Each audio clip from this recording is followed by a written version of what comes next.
La ilaha illallah Muhammadun Rasulullah alaihi salatullah wa alihi wal ahib. Assalamualaikum warahmatullahi wabarakatuh. Waalaikumsalam. Langsung saja Buya, masalah kebodohan tadi biang keladi, dan Allah juga sudah mengatakan kepada manusia itu termasuk orang yang bodoh karena mau menerima amanat. Yang lain tidak ada yang sanggup, termasuk gunung sehebat apapun tidak ada yang sanggup untuk menerima amanat Allah. Itu pengajian minggu yang lalu. Dan manusia siap menerima amanat, dan manusia nampaknya seolah-olah diberi kebebasan, sedangkan yang lain, makhluk-makhluk yang lain taat dan tunduk dengan aturan yang telah ditetapkan Allah, yang kita sebut istilahnya sunatullah atau hukum alam. Manusia seolah-olah diberi kebebasan oleh Allah untuk berpikir dan bertindak, tapi nyatanya manusia tidak punya kekuasaan untuk bertindak dan berbuat, karena Allah sendiri makana lahumul khiyarah, katanya seperti itu. Jadi emang benar-benar bodoh manusia itu, seolah-olah mampu bertindak, tapi nyatanya apa yang kita lakukan semuanya atas kehendak Allah, atas iradat Allah. Yang ingin saya tanyakan, manusia itu seperti apa, atau siapa manusia yang ditawar seperti itu? Apakah waktu kita di dalam kandungan, atau mungkin sebelumnya Nabi Adam, atau mungkin juga Nabi Adam manusianya itu seperti apa? Atau mungkin saya sendiri, kita ini waktu di dalam rahim ibu udah ditawari seperti itu amanat, siap? Atau kita menerima amanat itu warisan dari nenek moyang kita? Jadi itu, jadi yang sekarang ini ya termasuk memang akui manusia itu bodoh karena mau menerima amanat itu. Tapi kalau tidak ada yang mau menerima amanat, lalu siapa kalau bukan, iya istilahnya Allah menawarkan amanat, semua makhluknya menolak semua, nggak ada. Kira-kira ya mungkin nggak ada ceritanya, alam seperti ini mungkin nggak ada, tapi karena manusia siap menerima amanat, maka mungkin ya kejadiannya seperti ini yang kita lihat ini, yaitu adanya alam semesta ini. Dan saya sendiri hadir di sini bersyukur kepada Allah, saya diberi peran untuk hadir di muka bumi ini. Jadi yang saya tanyakan, manusianya siapa, atau memang turun apa warisan ini, menerima amanat ini, atau memang kita waktu dalam keadaan dalam kandungan? Terima kasih Bu ya. Iya, kan with aradna al-amanati samawati wal ardi fa abaina wasfaqna 'alaiha, kan gitu. Wa qabilahal Muhammad al-insan innahu kana zaluman jahula. Semua menolak, manusia menerima. Memang dasar manusia goblok juga. Maksudnya mereka memang manusia bodoh juga. Memang dasar kamu bodoh nerima amanah itu. Ya kan begitu. Ini satu. Kemudian apakah ini warisan nenek moyang? Tidak. Kita coba kita baca. Wa idh akhadha rabbuka wa idh akhadna min bani adama min duhurihim dzurriyyatahum wasyadna ala anfusihim wa dzurriyyatahum, dan anak cucunya, bukan hanya Adam tapi anak, termasuk kamu juga. Betul enggak? Wa dzurriyyatahum wasyadna ala anfusihim alastu bi rabbikum qalu bala syahidna.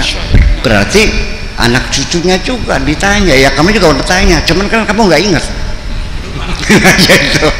Nah, kalau Anda tidak lupa peristiwa yang lalu, berarti Anda masih linglung.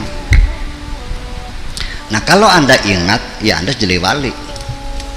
Ya, barangkali amanat yang dimaksud ya.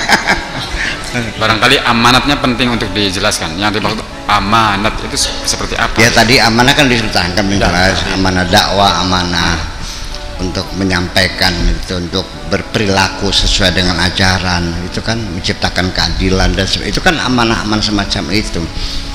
Jadi ya memang saya berkata kepada Mas Wawan, hadir nggak? Belum hadir. Nggak hadir Pak. Dalam bahasa Sendaguro, kamu nih gimana sih? 50 tahun usiamu baru bisa bikin rumah. kalah sama burung dong. Burung salam dunia bisa bikin rumah semua, betul nggak? Iya, tapi perlu diingat, burung bisa bikin rumah dari zaman dahulu sampai sekarang. Rumah burung tidak pernah berubah. Modelnya Iya kan? itu aja. Modelnya itu aja.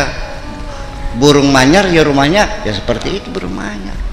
Burung dara ya acak-acakan, atau burung gereja juga asal nempel aja, sehingga seringkali burung gereja itu telurnya jatuh kan, karena membuat ya. Jadi burung bisa bikin rumah semua, betul, tapi sejak dulu sampai sekarang tidak pernah berubah ya seperti itu, karena itu insting bawaan dari sononya tidak pernah berubah, ya kan begitu.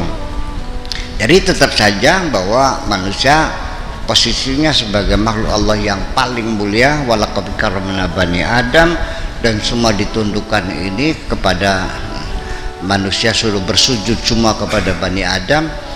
Wa idza sawaitu wa nafakhtu fihi ruh faqa'u lahu wa idza sawaitu wa nafakhtu fihi min ruhi faqa'u lahu sajidin. Semua harus bersujud.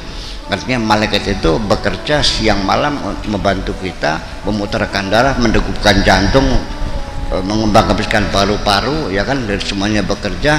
Dan ini semua pekerjaan anatomi kita, fisiologi kita ini semuanya bekerja pada ruang tidak sadar kita, bawah sadar kita.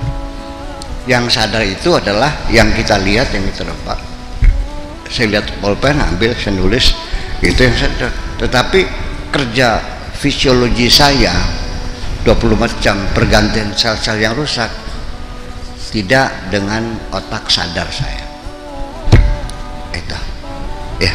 Oke, saya kira untuk sesi pertama sudah dulu Pak Im ya. Barangkali kita lanjut ke halaman berikutnya, karena masih banyak, ada 12 halaman.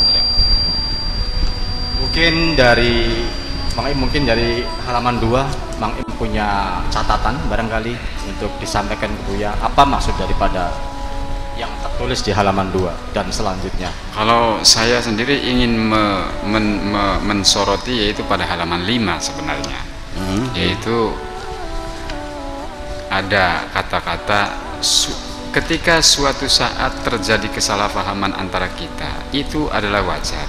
Tidak mungkin kemapanan itu berkesinambungan selamanya. Unsur lapar itu diperlukan. Nah ini saya kira ada kata-kata unsur lapar itu. Iya. Jadi artinya ya bertengkar tuh perlu juga sih sekali-kali untuk menambah kemesraan. Iya. Ya, yang penting adalah jangan dibiarkan kesedihan kita berlarut, itu aja yang penting. Jangan marah kita dipelihara terus, ya sudah kita selesaikan. Jadi memang Allah sendiri sudah dengan keadilannya supaya kita jangan lengah. Allah selalu memberikan ujian-ujian kita secara periodik. Di luar dugaan kita, nanti ada sakit mata, nanti kena bisul, nanti kopok, nanti pilek, dan seterusnya, selalu silih berganti. Kita saja kan kalau naik mobil di jalan tol perlu ada benjolan-benjolan enggak? Gunanya untuk apa? Nah, mewaspadai supaya jangan terlena. Jadi itulah kewaspadaan kita. Daripada kita dikasih benjolan-benjolan, ya sudah kita saja selalu waspada aja sih. Jangan menunggu itu. Kan seperti itu. Itu perlu. Orang kalau sudah makan, baru selesai makan masih kenyang, makan sambal goreng sama sate, ada rasanya enggak? Jadi lauk yang paling enak itu apapun, sekalipun dengan ikan asin, tapi lauknya ikan asin dan lapar enak. Sambal goreng dengan lapar enak. Jadi lauk lapar itu paling enak itu tuh. Jadi terkadang habis kita bertengkar siang hari, malam harinya kita lebih mesra lagi kok. Iya kan, saling memaafkan. Oke, kita salah paham. Ya, jadi memang seperti itu. Sakit perlu nggak? Sakit perlu. Saya juga pernah kena bisul di bokong, lama 2 bulan nggak bisa duduk. Baru saya menyadari nikmatnya bokong kan setelah kena wudun. Jadi kenikmatan sendiri perlu digoyang supaya kita sadar. Sebab apapun kita, dulu kita bekerja siang malam mencari uang untuk membeli sesuatu. Setelah kita miliki, akan turun kenikmatannya perlahan. Akhirnya di ujungnya menjadi beban. Saya enggak. Sudah punya mobil mah, sekarang tinggal dada, ganti oli, ganti ban, nanti ke bengkel lagi. Akhirnya kita melus dada, ya Allah, dulu kayak apa senangnya punya mobil yang baru. Setelah sebulan 2 bulan kesenangan kita menurun sampai akhirnya tinggal merasa menjadi beban. Kan begitu. Mungkin saya kembali ke halaman 2 dan 3, Bu ya. Di situ ada bentuk kalimat yang jangan berlebihan. Salah satunya di situ, hendaklah ditakar dan seterusnya berkaitan dengan kekecewaan. Nah, kekecewaan yang berkepanjangan itulah kebodohan. Iya. Mungkin bisa diurai lebih lanjut sedikit barangkali. Ya artinya begini, kita kecewa, ya sudah, jangan disimpan, jangan dipelihara. Ya sudah, terus ya itulah yang tadi saya ceritakan, itu disimpan dalam memori kita, kecewaan itu. Saya simpan lagi, ya sudah, kita maklumi saja, sudah kita terima padanya, udah, barangkali bukan nasib saya. Jadi setiap kegagalan itu yang penting kita jangan menyisakan kekecewaan karena kita gagal. Sebetulnya kegagalan, musibah, bencana dan sebagainya, kita harus melihatnya sebagai pembelajaran dari Allah. Jangan berharap Allah berdiri di depan papan tulis sambil bawa kapur. Allah mendidik kita tidak seperti guru begitu. Bedanya sekolah dengan kehidupan begini, kalau di sekolah kita dikasih pelajaran dulu, di akhir tahun kita diuji. Dalam kehidupan kita diuji dulu, setelah ujian baru kita dapat pelajaran, paham nggak?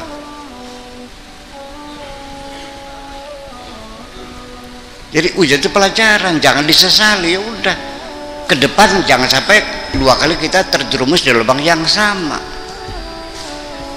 Enak kan? Ya iya tuh. Jadi kenapa Anda tidak merasa bahagia di dunia ini? Kenapa lu nangis dulu? Bentar meleleh mata lagi, ngapain? Dinikmati dong hidup ini. Gila segini enaknya kok, gimana sih? Itu gara-gara kamu tidak mampu memanage memori Anda. Bodoh kita ya, Bici. Iya, bodoh kita di situ ya. Wa mallahu bidzalamin lil abid. Allah tidak menganiaya kamu, walakin anfusahum yadzlimu.